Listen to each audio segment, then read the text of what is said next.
Hyderabad Jubilee Hills road number 75లో ఉన్న తన భూమి వివాదం కేసుపై నటుడు జూనియర్ ఎన్టీఆర్ తెలంగాణ హైకోర్టును ఆశ్రయించిన విషయం తెలిసిందే. అయితే జూనియర్ ఎన్టీఆర్ తన తప్పు లేకపోయినా ఈ కేసులో ఇరుక్కుంటాడని, కొంత డబ్బు కూడా చెల్లించాల్సిన పరిస్థితి వస్తుందని నిపుణులు చెప్తున్నారు. జూనియర్ ఎన్టీఆర్ 2003లో సుంకు గీత అనే మహిళ దగ్గర 681 చదరపు గజాల స్థలాన్ని కొన్నాడు.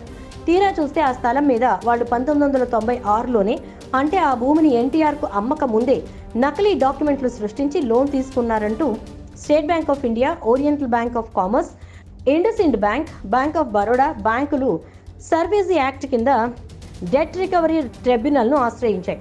దీంతో ఈ స్థలానికి సంబంధించి డబ్బులు రికవరీ చేయాలంటూ ఎన్టీఆర్కి నోటీసులు పంపాయి.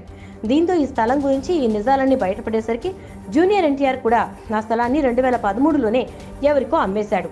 దాంతో వాళ్లకు కూడా తర్వాత విషయం తెలిసి ఎన్టీఆర్ని అడగడంతో ఇక ఆ స్థలానికి తనకు ఎలాంటి సంబంధం లేదనే సమాధానం రావడంతో వాళ్లు కూడా కోర్టుని ఆశ్రయించారనే విషయం తెలుస్తోంది. బ్యాంకుల వాళ్లు జూనియర్ ఎన్టీఆర్కి ఫోన్ చేసి అప్పులు కట్టమని అడుగుతుండేసరికి తప్పనిసరి పరిస్థితుల్లో జూనియర్ ఎన్టీఆర్ తనకు స్థలాన్ని విక్రయించిన సుంకు గీతపై పోలీస్ స్టేషన్లో ఫిర్యాదు చేశాడు. దీంతో పాటు ట్రిబ్యునల్ తీర్పుపై హైకోర్టును ఆశ్రయించారు. ఈ పిటిషన్పై justice J Srinivasarao, justice Sujoy Paul ధర్మాసనం విచారణ చేసి జూన్ 6కి కేసు విచారణను వాయిదా వేసింది. కేసుకు సంబంధించిన అన్ని డాక్యుమెంట్లను జూన్ 3లోగా అందజేయాలని ఆదేశాలు జారీ చేసింది.